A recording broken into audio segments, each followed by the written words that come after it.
Hi, I'm Allie with PotomacBeads, and in this Better Beader episode, we are going to touch on headpins. So I've already done a Better Beader episode on the difference in headpins and ear wires and how to make your own, so check that out if you need that information.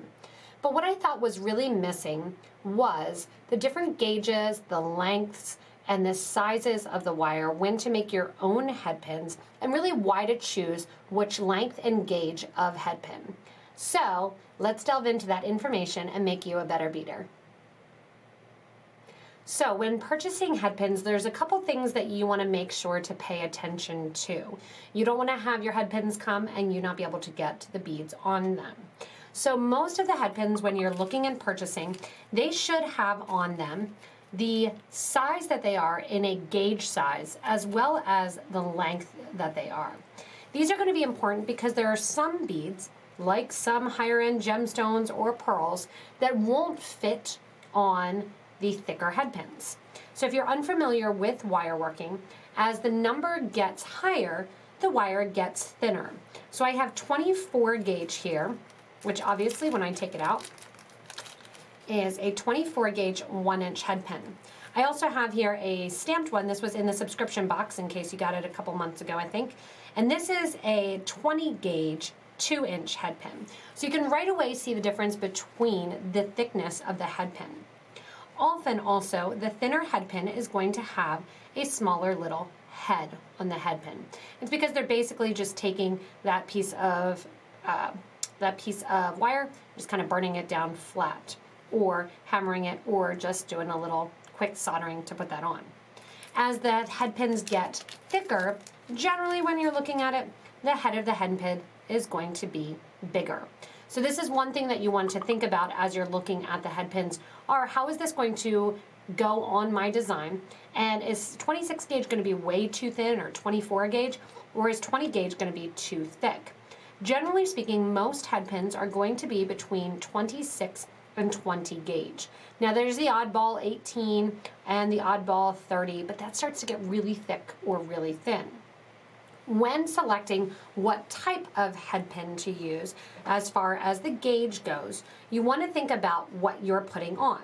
So for example here, I have some just new Potomac crystal rounds that I'm putting onto these squared stamped headpins, and they are 20 gauge.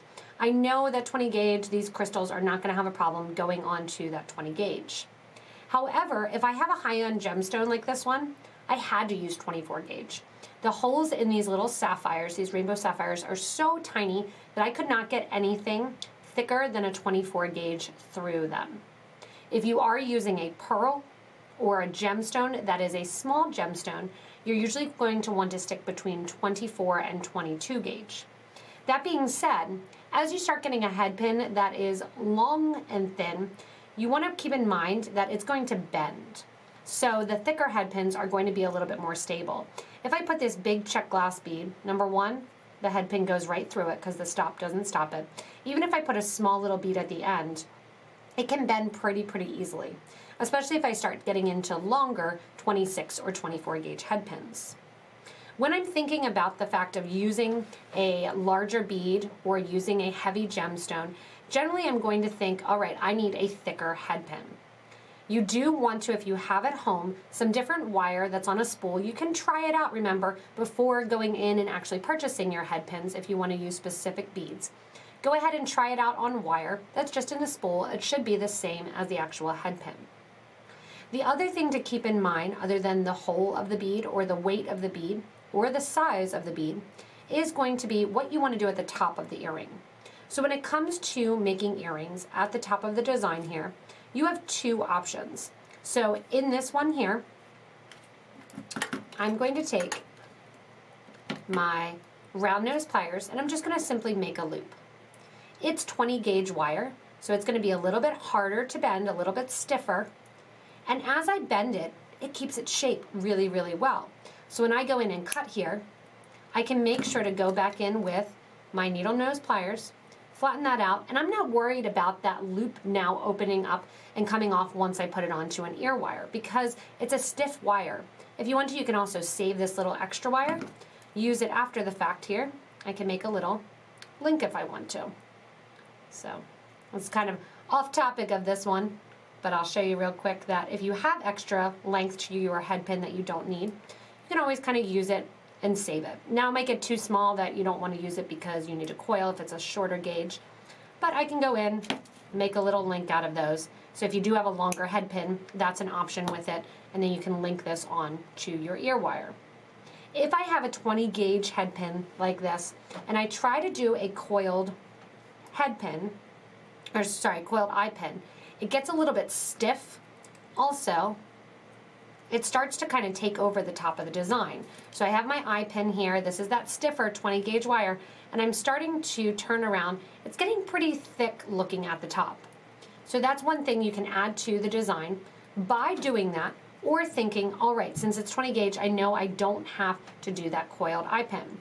For something that is as thin as 24 gauge wire, I would recommend doing a nice little coil at the top, because that can open up since it's such a fine gauge. So if I have a little tiny bead that I'm gonna stick on here, little tiny crystal, and I wanna hang it down, if the loop is very small, it's less likely to open. But to be more thorough and more complete, I am going to take my pliers and twist that thin 24, and man, does that twist so much easier than my thicker one. Twist that 24 gauge around and chop it off. Now you can see I am using a 1-inch head pin there, and I still had enough room to coil for that little dangle that I can now hang from my earring to if I want. There's nothing to say that you can't mix sizes of head pins together when you're working with them as well. So if you have a bigger bead, you want to hang that down, then get a smaller one and coil in between, you can do that as well.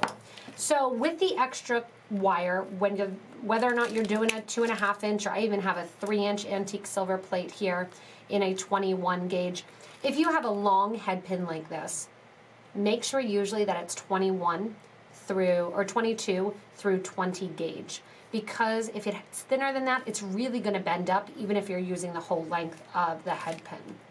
If you do need something that's pretty standard, 22 gauge, 2-inch. This is kind of your standard head pin for all different projects, whether or not you're using the whole head pin or whether or not you're using part of it. 22 gauge is a great gauge to coil, but it's also thick enough that you can just do a turnover loop if it's not super long and not worry about it too much. I prefer the coiled loop, and I prefer to have that nice extra little added assurance that it's not going to open up. So if it is below 20 gauge, I tend to coil it. You don't have to, but I do tend to coil it. So you can have 1-inch head pins, you can have 2-inch head pins, you can have 2.5-inch head pins, you can have 1/2-inch head pins, you can have 3-inch and 4-inch head pins. Just keep in mind, as the head pin gets bigger or longer, there is the chance that that wire generally can bend. So whether or not you want to pick a head pin that has a design to it, a head pin that's simple, long, short, keep in mind what beads you're putting on it may determine what the actual gauge of the head pin is, 24 versus a 20 gauge. There's no way I could get those little tiny crystal or those little tiny sapphire beads onto that 20 gauge wire. No way. It would not have happened. But if I have a crystal or I have a check glass, they'll fit on the 20 gauge generally, no problem. Gemstones are a little bit in between, so always go with a 22 gauge, even if you're using a 6 or an 8mm gemstone. It's a good idea to try there, and then you can always upgrade if you want to that 20 gauge. If you are going to use, again, anything lower than 20 gauge, I usually say 22 is kind of the cutoff and the in-between. I would recommend watching the Better Beader episode on coiling and doing coiled eye pins, or the introduction to earrings video. It's a great, great resource, or even this rainbow sapphire necklace. It's a great resource to learn how to do those coiled eye pins, which is honestly most of the time more important than the length or the gauge. More so in my mind, the gauge of the head pin is going to be more important than the length, because I can always cut it down to the length that I want. Obviously, the longer the head pin, generally the more expensive that it gets because it uses more material. So if you don't think you're going to use a 3-inch head pin, get 2 inches, because then you're not wasting just an inch unless you have enough to go ahead and do that turn. Hopefully this gave you some answers as far as when you're looking and deciding what different gauges of head pins to get to work on whether or not you're doing a hang down project like that sapphire necklace or just a simple pair of earrings. As with all of these Better Beader episodes, if you want to check out more, remember to subscribe to get regular updates from us here at Potomac Beads. We go live, we have new examples, new product spotlights, and love to have these Better Beader episodes. Also, if you want to, comment below. It's always helpful to grow the community, and say what are your favorite sizes, gauges, lengths, and what you use the different ones for. It's a great resource for people that are new to beading to look and see all of those comments. As well as if you ever have any suggestions for Better Beader episodes, we are always happy to take them. Keep in mind too, you can join our Facebook group for beading and jewelry making, as well as if you subscribe to the Best Bead Box, the Facebook group for that as well. As always, thank you so much for watching. Hopefully this made you a better beader and gave you a little bit more information on how to select your head pins.